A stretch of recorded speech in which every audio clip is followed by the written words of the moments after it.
Alright, so before we even get started, I just want to point out that this is a video which would be helpful to you if you have a very beginner's understanding of IELTS already and you just want to top it up with a little bit of hints.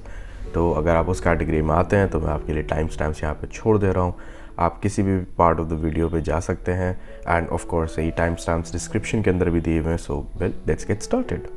This is a very brief overview of the schematic diagram of Nehru place का जो IDP है, जहाँ पे मैं अपना आइल्स का test देने गया था. मैंने अपना आइल्स का टेस्ट 31 अक्टूबर और 1 नवंबर को दिया था. स्कोर्स आप इस वक्त स्क्रीन पे देख सकते हैं, to be very honest. But on top of it मैं आपको थोड़ा सा स्कीमेटिक डायग्राम एक्सप्लेन कर दूं, बिकॉज जब मैं गया था तो मैं थोड़ा सा फ्रीक्ड आउट था, because I have never been to a standardised test centre उससे पहले. तो 3rd फ्लोर पे इंटरनेशनल ट्रेड टावर के नेहरू प्लेस के अंदर आपको ये एलिवेटर मिलेगा. यहाँ से आप स्टेप आउट करेंगे जो आप पहली बार आ रहे होंगे. ये आपका एंट्रेंस है, एंट्रेंस का दरवाज़ा है पूरा. आप एंट्रेंस के दरवाजे से यहाँ पे एंटर करेंगे.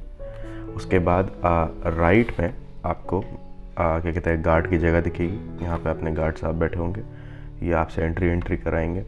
लेफ़्ट में यहाँ पे चेयर्स होंगी, यहाँ पे भी चेयर्स होंगी. अगर आप लकी हैं तो अट्रैक्टिव लड़कियाँ बैठी होंगी यहाँ पे. अगर आपकी किस्मत मेरी तरह है तो ये खाली होंगी, या इक्वली डरे हुए लड़के बैठे होंगे यहाँ पे. सैड लाइफ, कोई बात नहीं. यहाँ पे फिर आपका लॉकर रूम है. ये यहाँ के अंदर आप अपने फ़ोन्स, अपने वॉलेट, अपनी वॉच सब यहाँ पे रख सकते हैं. बेसिकली इस रूम के पार, ये जो एक प्रिलिमिनरी वेटिंग एरिया है, इसके पार आपको सिर्फ अपना क्या कहते हैं पासपोर्ट ले जाने की इजाज़त है, और वो भी बिना कवर का पासपोर्ट. तो अगर आपका पासपोर्ट होल्डर है या किसी टाइप का, तो वो आपको ले जाने की इजाज़त नहीं है. Besides that once you are here तो they will actually ask you, अगर आप रीडिंग, राइटिंग या लिसनिंग के लिए आए हैं, यानी RLW के लिए, या फिर स्पीकिंग के लिए आए हैं. I hope you know that speaking की जो डेट होती है वो थोड़ी सी अलग हो सकती है RLW से. RLW एक साथ 3 घंटे का पूरा टेस्ट होता है, एग्ज़ाम होता है. स्पीकिंग अपना अलग से कभी हो सकता है. कभी कभी कुछ लोग लकी होते हैं, उनका सेम डे होता है. मेरा एक दिन पहले था, तो यानी RLW 1 नवंबर को था, तो स्पीकिंग मेरा 31 अक्टूबर को था. तो खैर वो आपसे यहाँ पे आके पूछेंगे कि भाई आप RLW के लिए आए हैं या स्पीकिंग के लिए आए हैं. अगर आप बोलेंगे स्पीकिंग के लिए आए हैं तो वो आपको इन किसी चेयर में यहाँ पे जाके बैठा देंगे. और अगर आप बोलेंगे कि आप RLW के लिए आए हैं तो they will actually ask you to get out and they would actually ask you to stay outside till your time approaches, your slot. तो वो 5 to 8 PM ही होता है, यूजली सब साथ साथ ही देते हैं. So once you have deposited everything in the locker and आपका टाइम आ जाता है यहाँ पे, you will be called out. Now it really depends कि आपका स्पीकिंग पहले है या आपका RLW पहले है, बिकॉज दोनों के लिए अलग अलग जगहें हैं, अलग अलग रूम्स हैं. Let's go with the fact कि आपका स्पीकिंग पहले, जैसा मेरा था. तो अगर आपका स्पीकिंग पहले है तो आप यहाँ से एंटर करेंगे. ये एक इनर रिसेप्शन यहाँ पे बनाया हुआ है इन्होंने. तो ये भी एक टाइप का वेरिफिकेशन काउंटर है, जहाँ पे आपकी फ़ोटो ली जाएगी बिना चश्मे के और बिना मास्क के. मास्क मैं इसलिए बोल रहा हूँ क्योंकि मैं कोविड-19 के सीज़न में गया था. तो आपकी यहाँ पे फ़ोटो और ये सब लिया जाएगा. इसके बाद आपको कहा जाएगा कि आप इन तीनों क्यूबिकल्स में से किसी एक से आवाज़ आएगी कि भाई मैं खाली हूँ, किसी को भेज दो. एंड देन आपको एग्ज़ामिनर के पास यहाँ पे भेज दिया जाएगा. अब वो कैसा होगा, वहाँ क्या करना है, वो सब हम बाद में भी बात करेंगे. अगर हम RLW की यहाँ पे बात करें, आप यहाँ से अंदर जाएंगे, यहाँ पे बैठेंगे. फिर से डजेंट मैटर अगर आप स्पीकिंग में भी यहाँ पे बैठे थे, आपको RLW में फिर से यहाँ पे थोड़ी देर बैठना होगा. वो अगेन आपकी फ़ोटो खींचेंगे, आपका फिंगरप्रिंट रीड करेंगे, and then they will ask to wait in this room. This is known as the waiting room. यहाँ पे वेटिंग रूम, यहाँ पे सारे लोग बैठे होंगे जितने लोगों का भी RLW होगा उस दिन. वो सब लोग यहाँ पे बैठ के, एक टीवी होगा, टीवी के ऊपर देख रहे होंगे. वो थोड़े टेस्ट के इंस्ट्रक्शंस दिखा रहा होगा.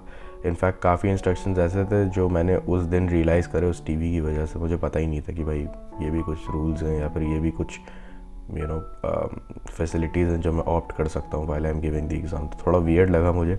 I felt very under prepared, but अल्हम्दुलिल्लाह एग्ज़ाम अच्छा चला गया. तो मैं उसी के बेसिस पे वीडियो पूरा बना भी रहा हूँ इनफैक्ट. तो आप यहाँ पे वेट कर सकते हैं. टीवी भी यहाँ पे आपके सामने चल रहा होगा. टीवी पे क्या दिख रहा होगा, क्या टिप्स होंगी, उस सब की हम अभी बात करेंगे. ये आपका वॉशरूम है, और ये वॉशरूम यहाँ पे इसलिए बनाया गया है क्योंकि ये जो टेस्ट सेंटर है, जो मैंने एरो से यहाँ पे डिपिक्ट किया है कि ये पूरे कमरे की तरफ जा रही जगह, उस टेस्ट सेंटर से आप निकल सकते हैं अपने रीडिंग और राइटिंग वाले सेक्शन के अंदर to go to the washroom. Listening में ऑफ कोर्स वो आपको नहीं जाने देंगे, बिकॉज अगर आप लिसनिंग में छोड़ के चले गए तो basically will not be able to hear the audio again of course. तो रीडिंग और राइटिंग के अंदर वो आपको यहाँ से जाने देंगे, but not in the last 10 minutes of each phase. तो अगर रीडिंग के सिर्फ 10 मिनट बचे या राइटिंग के सिर्फ 10 मिनट बचे हैं, they are not going to allow you to leave. But या अगर 10 मिनट से ज़्यादा बचे हैं तो they are going to allow you to leave and visit the washroom. So that's the overall schematic diagram. ये इन लोगों का एक इनर बैक ऑफिस टाइप की जगह है. I had nothing to do with this, बस मैंने देखा था इसलिए मैंने यहाँ पे बना दिया है. But I had absolutely nothing to do with this at all. So this was the entire schematic layout of Nehru Place का जो पूरा IDPS सेंटर है. अब यार बात कर लेते हैं ज़रा सी स्पीकिंग की, बिकॉज स्पीकिंग ही एक ऐसी चीज़ है जिसमें लोग सबसे ज़्यादा परेशान होते हैं besides writing. On top of it, if you have not already realize, तो मैं आपको बताना चाहूँगा कि this is not a beginners guide to IELTS, क्योंकि बिगिनर्स गाइड बहुत सारे हैं. मैं आपको बैंड स्कोर्स नहीं एक्सप्लेन कर रहा, मैं आपको बैंड्स नहीं एक्सप्लेन कर रहा, मैं ये नहीं एक्सप्लेन कर रहा कि कौन सी यूनिवर्सिटीज़ आपसे क्या क्या स्कोर्स मांगेंगी and what is the purpose of IELTS और ये सारी बातें, और आप किस बेसिस पे स्कोर हो रहे हैं. बिकॉज ऑनेस्टली ये सारी बातों का ध्यान मैंने भी ज़्यादा नहीं दिया था. And I don't think it actually plays a major role in the fact that you get a good grade और you get a bad grade. Grade क्या बोल रहा हूँ, बैंड ही बोलूँगा. स्पीकिंग की अगर आप बात करें तो अगर आप कोविड के सीज़न में जा रहे हैं, जिससे मैं गया था, so they would ask you to speak with a mask on. Now आप जानते हैं कि it's basically divided into 3 phases. पहले वो इंट्रोडक्टरी फेज़ होगा, देन वो आपसे प्रॉम्प्ट पे कुछ बुलवाएंगे, देन वो आपसे कन्वर्सेशन होल्ड करने की कोशिश करेंगे इन द 3rd फेज़. तो a good tip that I would give you is के wear a non N95 mask. I know that people have been telling you to wear an N95 mask, but I definitely ask you to put on an N95 mask right now if you have it around yourself and try to speak for 1 minute straight. Just try. And then you will realize why I'm saying to not wear an N95 mask. In fact, I wore a surgical mask. You can get them easily from the pharmaceutical company or something like that, Pharmacies आपको आराम से मिल जाएगा. And then I also wore it upside down, so the nose clip is not right here. ये knows clip यहाँ पे होती है ना, यहाँ पे नहीं है, यहाँ पे. क्यों? सांस लेने में आसानी हो रही है, ये चश्मे मेरे फॉग नहीं हो रहे हैं. So it's really helpful. It help me stay calm. उसके बाद वहाँ पे इंटरव्यूअर बैठा होगा, आप इंटरव्यू ही होंगे.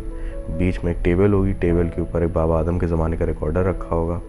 एंड मेरे केस में it was an old lady, so she was very welcoming to मी.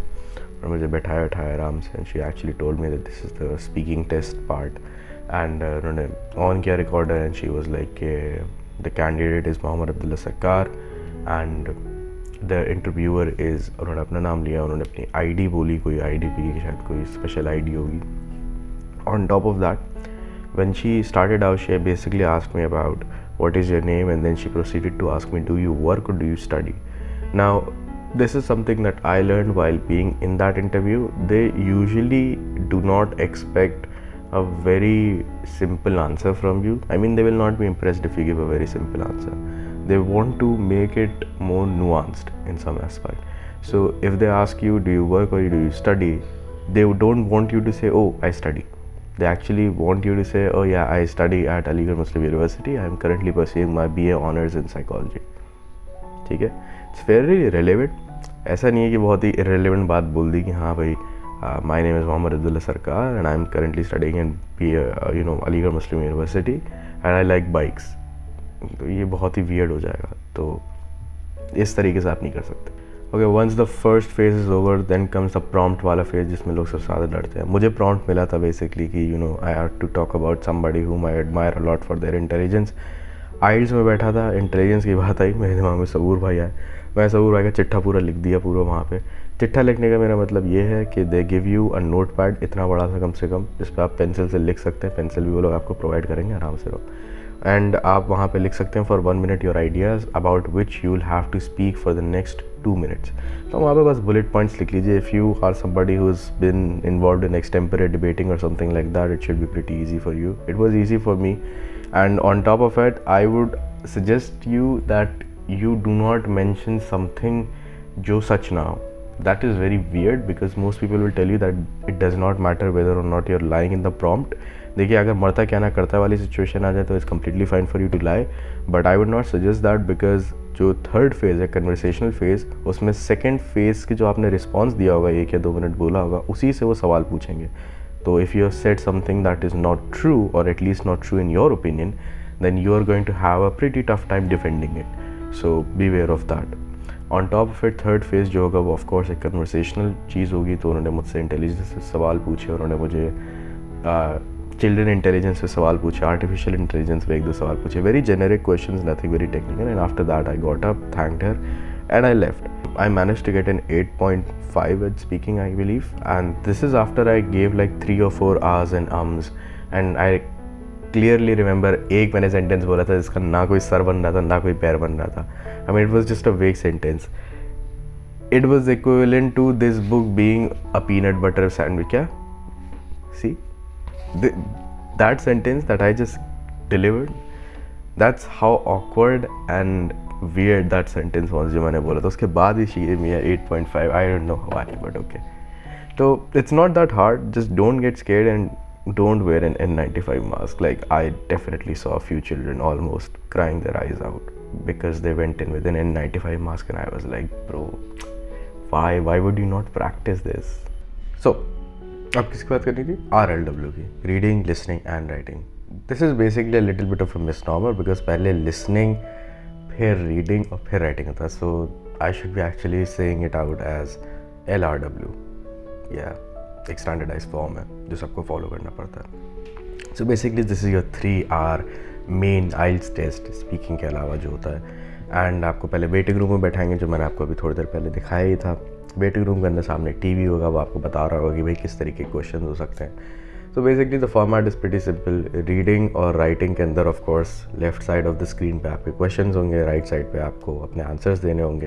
या लेफ्ट साइड पे मटेरियल होगा, ऐसे रीडिंग के अंदर passage of course left side पे होता है, राइट साइड पे आपके क्वेश्चंस होते थे. नीचे वो सारे के सारे बॉक्सेस बने होंगे जिसके अंदर क्वेश्चन नंबर आ रहे होंगे. So you can basically navigate through the questions with the help of just clicking on those boxes. The UI interface, you know, it's pretty easy, to be honest. It's not something that takes a lot of time to get used to, so I think you would be chill. इतनी problem नहीं होनी चाहिए.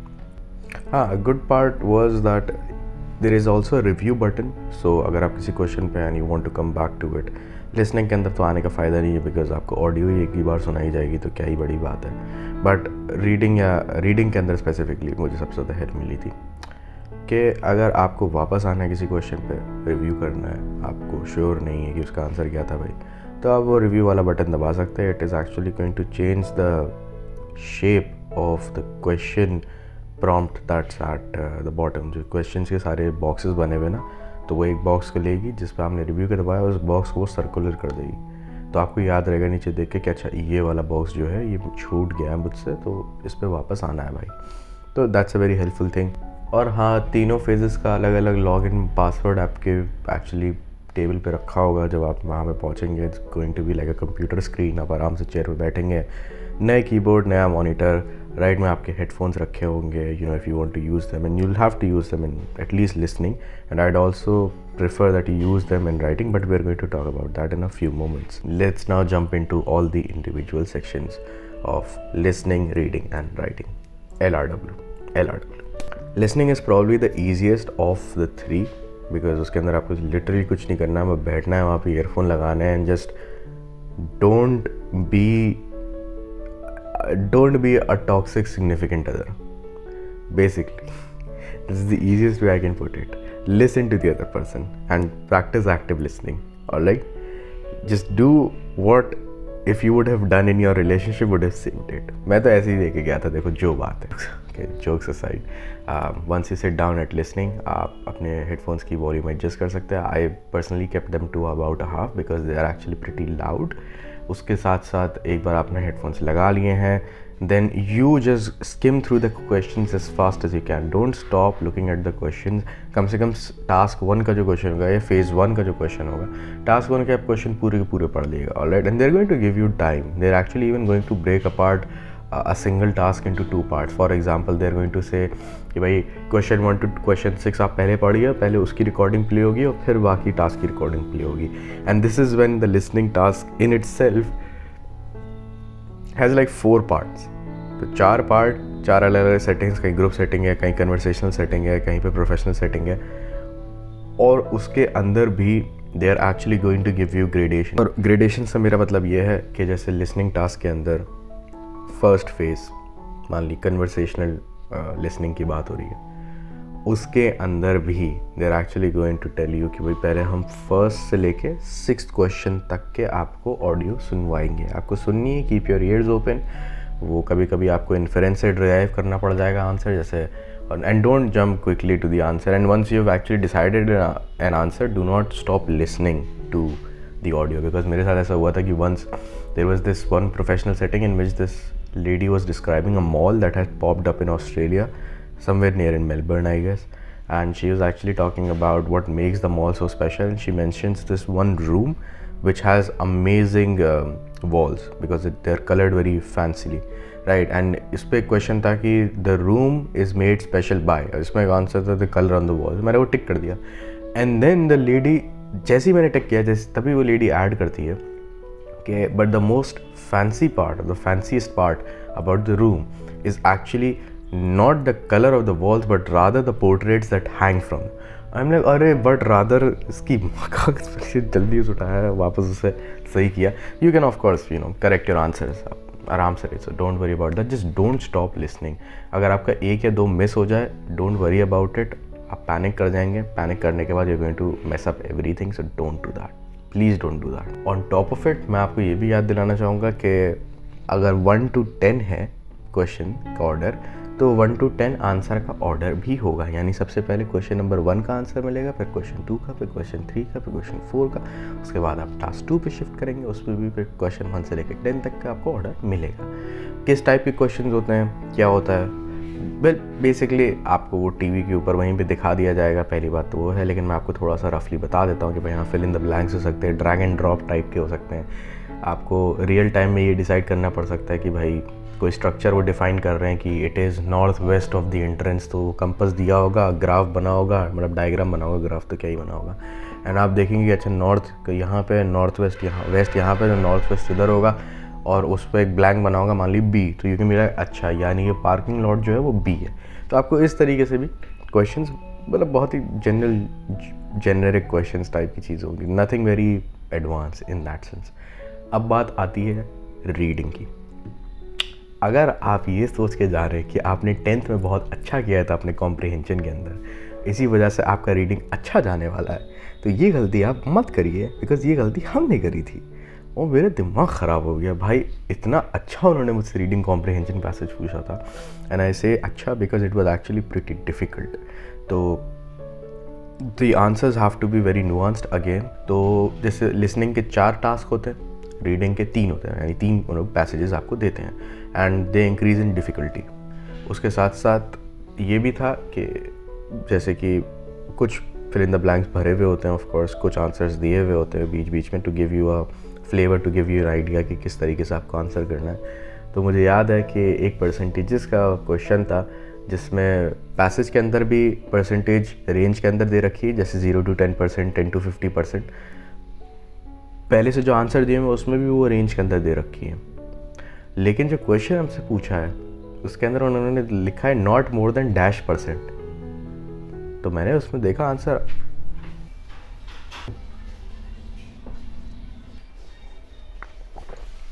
अरे इतने गोरे क्यों लग रहे, गुलाबी से गोरे हो जाते हैं ज़्यादा अच्छा मूड होने के. रीडिंग की बात कर रहे थे ना. हाँ, तो मुझे एक जो उन्होंने क्वेश्चन दिया था तो उसके अंदर ये था नॉट मोर देन. मैंने कहा यार नॉट मोर देन, सारे आंसर तो रेंज भी दे रखे हैं उन्होंने 0 to 10% का, मुझे भी रेंज लिखनी चाहिए because the data that was given was 20 to 50%. अब मैं वहाँ पे 20-50 लिखूँ या फिर ओनली 50 लिखूँ. आई वाज लाइक नहीं यार, इसे 50 लिखता है बिकॉज नॉट मोर देन है. तो हल्का सा इन्फ्लुएंस था. एक जो मुझे पैसेज आया था भैया, वो था फ्रेस्को पेंटिंग पे और डिजिटल उस पर, मतलब क्या कहते हैं, डिजिटल मूवी मेकिंग पे, मतलब सिनेमा को उन्होंने पेंटिंग से कंपेयर किया था. भाई क्या फिलोसॉफिकल वो था पैसेज में. फ्रांसिस फोर्ड कपोला के कोट है और अल्फ्रेड हिचकॉक के कोट्स है. मतलब दिमाग ख़राब हो गया. मतलब वो बोल रहे थे कि क्या बेहतर था, क्या वो advancement were they really worth it. Like भाई काफ़ी अच्छा है तो वो पैसेज है भाई. उसके अंदर बेसिकली आपके जितने भी सब पैसेजेस थे उनकी सब हेडलाइंस, मतलब सब हेडिंग्स आपको डिसाइड करनी थी क्या है. बेसिकली आपको ड्रैग एंड ड्रॉप करना था. इधर आपको एक पूरा पूल दिया होगा और यहाँ पे आपके सारे के सारे सब हेडिंग्स, मतलब सब पैराग्राफ्स दिए होंगे. तो इस सब हेडिंग से पूल में से आपको एक सिलेक्ट करनी है और यहाँ पे आके ड्रॉप कर देनी है. अब मान लिया अगर 10 सब पैराग्राफ्स हैं, यानी 10 फिल इन द ब्लैंक्स है, तो यहाँ 11 दिए होंगे, तो यानी एक ऐसा होगा which would not fit anywhere else. This is your reading.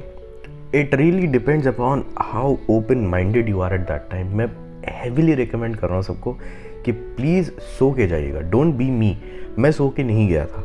I was really stressed out at that particular point वहाँ पे जब मैं बैठा हुआ था, बिकॉज मुझे नींद आ रही थी, और वो नींद सिर्फ इस वजह से सबडी हो पाई थी बिकॉज मुझे एड्रेनलिन रश हो गया था वहाँ पे कि भाई मेरे I was actually a little bit stressed out towards the end of the reading task. तो I was actually a little bit stressed out towards the end of the reading task, और इसी वजह से वो कहीं ना कहीं मेरी नींद जा पाई है. So make sure you are not sleepy. So that's your reading task. Now let's come to the elephant in the room, the writing task. Writing task के लिए मैं आपको क्या ही बताऊँ. राइटिंग टास्क में टास्क 1 जो होगा is going to be like a pictograph and infographic, यानी वो एक बार चार्ट हो सकता है, एक लाइन ग्राफ हो सकता है, एक पाई चार्ट हो सकता है, और सिर्फ एक ही नहीं 2 भी हो सकते हैं, जैसे मेरे केस में 2 थे. सो या बैड लक. उसके साथ साथ आपको पूरा का पूरा एक्सप्लेन करना है कि उसके अंदर क्या लिखा है, एंड उसके बाद you have to do it in like 160 to 170 words. More than 150, less than 170 words. That's the average ratio जो माना जाता है कि भाई अच्छा है. उसके बाद task 2 is the argument one, which actually carries twice as many marks as your task 1, and it's basically something that you have to write in about 280 words. It's like a philosophical argument usually, like for example मेरा था कि some companies fire people on the basis of their age. Do you think it is a good idea or not? And you have to present your views on that topic. And अलग अलग techniques उनको लिखने के लिए, जैसे कि task 2 के अंदर कंक्लूजन होता है, टास्क 1 के अंदर आप कंक्लूजन नहीं देते हैं. टास्क 1 के अंदर आप इंट्रोड्यूस करते हैं टॉपिक को कि द बार ग्राफ डिपिक्स या द बार ग्राफ इलस्ट्रेट्स, जो उन्होंने प्रॉपर्टी वहाँ पे लिखी हुई है लेकिन उसे अपने वर्ड में लिखते हैं आप. एंड देन यू से ओवरऑल कॉमा, एंड देन जो जनरल ट्रेंड है उस पूरे बार ग्राफ का, जैसे मान लीजिए कि अगर एक तरह का क्या कहते हैं, मान लीजिए यूएस की इकोनॉमी है वर्ल्ड वॉर 2 के बाद, तो आप कह सकते हैं overall US the economy of United States kept on growing gradually या rapidly आप कह सकते हैं, जिस तरीके का भी ग्राफ लग रहा हो आपको. the economy of the United States kept on growing rapidly although it suffered a downfall या फिर a pitfall in 2008 because of the economic collapse, but it managed to recover quickly. ऐसे करके आपने एक वो दे दिया जो आपको पूरे ग्राफ में वहाँ पे दिख रहा है. And usually it would always not be so easy. जैसे मेरे केस में इट वॉज नॉट ईजी. मेरे केस में 2 सिटीज़ थे, उनका डेली सनशाइन था और उनका टेम्परेचर दे रखा था, annual temperature through out the 12 months. तो 4 फैक्टर्स थे, और 4 फैक्टर्स और लाइक 160-170 वर्ड्स की लिमिट, वो पूरा डिस्क्राइब करना. It was actually very hellish for me. On top of it it's really important कि आप जो वर्ड्स हैं वो थोड़ा रिफ्रेज करके लिखें. मेरी एक बहुत ही अच्छी राय ये रहेगी कि कुछ भी आप लिखें उसे बहुत ही इम्पर्सनल करके लिखें. कहीं पे भी आई, यू, ही, शी, इट, दे का मतलब यूज़ ना करें ज़्यादा. अगर आपका जो पिक्टोग्राफ है यानी टास्क 1 के अंदर अगर वो पास्ट के अंदर हो रहा है तो आप चुपचाप पास्ट टेंस यूज़ करें कि क्या कहते हैं, the economy of US grew rapidly, right? आप ऐसे यूज़ करें. It suffered a pitfall in 2008 but it managed to recover quickly. आप प्रेजेंट टेंस में ना लाएं, फ्यूचर में से ना लाएं. अगर फ्यूचर में वो है बेसिकली, तो इस पे थोड़ा सा मुझे कन्फ्लिक्ट मिला एडवाइस पे मेरे को, क्योंकि कभी मिला नहीं ऐसा टास्क, तो मैं जानता नहीं कि इस पर क्या सही एडवाइस है. बट कुछ लोग कह रहे थे कि you can actually use present tense अगर आपको कहीं फ्यूचर का कोई ऐसा ग्राफ मिल जाता है हाइपोथेटिकल सा. But usually it's not something that happens, to be honest. Usually it's always about the past. Usually it's something that is already happen और दैट्स हैपनिंग. इनफैक्ट अगर प्रेजेंट का भी कुछ दिखा रहा है ना, अगर टाइम पीरियड नहीं भी दिया हुआ है, यू अज्यूम कि it was in the past, तो you switch to passive voice के अंदर एंड पास्ट टेंस के अंदर. Passive voice is always preferred in these kinds of task 1 activities. कि अगर आपने टास्क 1 सिर्फ 20 मिनट के लिए प्रैक्टिस किया है, टास्क 2 आपने 40 मिनट के लिए प्रैक्टिस किया है, बिकॉज यही लोग आपको कह रहे होंगे बार बार online, then actually I just want to tell you कि ये थोड़ा प्रॉब्लमेटिक हो सकता है. इसलिए बिकॉज आपको वहाँ पे ऐसे नहीं टाइम मिलता कि भाई टास्क 1 के लिए आपको 20 मिनट्स हैं, टास्क 2 के लिए आपको 40 मिनट्स हैं. वहाँ पे आपको 60 मिनट मिलते हैं राइटिंग टास्क के लिए पूरा का पूरा. So you need to know how to do task 1 and task 2 back to back.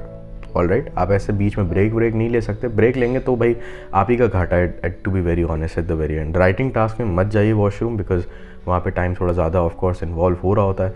So I would suggest कि टास्क 1 एंड टास्क 2 की प्रैक्टिस साथ साथ करें, मेरी तरह डिसजॉइंटेड मत करें। मैंने एक्चुअली अपने टास्क 2 पे 20 मिनट स्पेंड किया और टास्क 1 पे 40 मिनट स्पेंड किया, because to be very honest it was not very hard for me to come up with ideas for my task 2। Task 2 के अंदर कैसे करना होता है, कंक्लूजन क्या होता है, ये आपको ऑनलाइन वीडियोस मिल जाएंगे बहुत आराम से। It's not a great issue for you guys. आप 3-4 वीडियोस देख लेंगे, you will get the idea कि अच्छा कंक्लूजन ऐसे फ्रेम करना है, अपना आर्ग्यूमेंट पहले कहाँ प्रेजेंट करना है, सेकंड में क्या प्रेजेंट करना है, थर्ड में क्या प्रेजेंट करना है। It's actually easy, you have videos on that.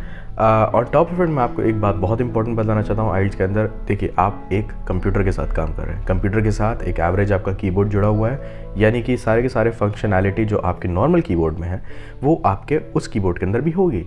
तो if you want to erase some word, you don't have to backspace continuously, control plus backspace पूरा वर्ड चले जाएगा।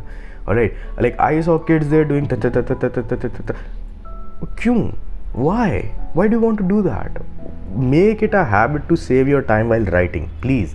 If you are not somebody who is very meticulous at writing and you want to give your IELTS, I would definitely suggest you to not make my mistake and delay it, because it's just an essay writing thing. It's not an essay writing thing, it's basically an academic writing thing, right? They want to see कि आपके अंदर वो capability है कि आप अपनी graduate studies pursue कर सकते हैं या अपनी अंडर ग्रेजुएट स्टडीज़ परस्यू कर सकते हैं अब्रॉड।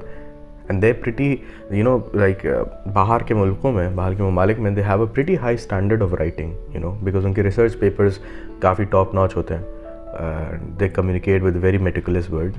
आपको शायद टेक्सटिंग जनरेशन को इतना शायद ना आइडिया हो इस बात का, but definitely the researchers are really refined people. आप कोई भी रिसर्च पेपर उठा के पढ़ लेगा, you would completely get the idea कि मैं किस चीज़ के बारे में बात कर रहा हूँ यहाँ पे। तो save your time on that. If you do not practice that kind of thing or that kind of a shortcut, then I would definitely ask you to first of all please practice it. Alright, that's going to help you a lot, क्योंकि मुझे उसने बहुत time save कर रहा था वो वहाँ पे। मैं कंट्रोल प्लस बैक स्पेस दबाता, पूरा वर्ड चला गया, ठीक है, सिंपल। जब मुझे नेविगेट करना होता था, control plus arrow keys, alright, पूरे वर्ड्स जंप हो रहे थे, बहुत सिंपल सी बात है। अगर मैंने कोई लाइन हटाई, मैंने उससे रिप्लेस किया किसी दूसरी लाइन से, फिर मुझे नई लाइन नहीं पसंद आ रही, कंट्रोल प्लस जेड, पुरानी लाइन वापस। Just use your brain at that moment. ये चीज़ वहाँ पे मैंने एज एन एक्सपेरिमेंट करने की कोशिश करी थी, कि मुझे नहीं पता था इसकी कहीं पे भी एडवाइस आपको इंटरनेट पे नहीं मिलेगी कि क्या कीबोर्ड शॉर्टकट्स वहाँ काम करते हैं। द आंसर इज़ येस, वहाँ कीबोर्ड शॉर्टकट्स काम कर रहे होते हैं, it's a normal computer, alright. So ये आप उसको यूज़ करेगा। एंड एक हैक जो मैंने फिगर आउट किया राइटिंग में, जिसने मुझे बहुत ज़्यादा पर्सनली हेल्प किया, वो ये था कि चुपचाप अपना जो ईयरफोन्स है जो आपने लिसनिंग टास्क में यूज़ किया था, उसको उठाओ, अपने कान पे लगाओ, and then use continue to write for your writing task. Because सब लोग उसमें कट अपने कीज़ पे बहुत तेज़ दबा रहे होंगे सारी कीज़, तो आपको थोड़ा डिस्ट्रैक्शन हो सकता है। मुझे डिस्ट्रैक्शन होने लग जाता है if people around me are typing very furiously. मैं तो आराम से लगा के कर रहा था, मेरे लिए तो नॉइज़ काफ़ी कम हो गई थी। This was really helpful for me.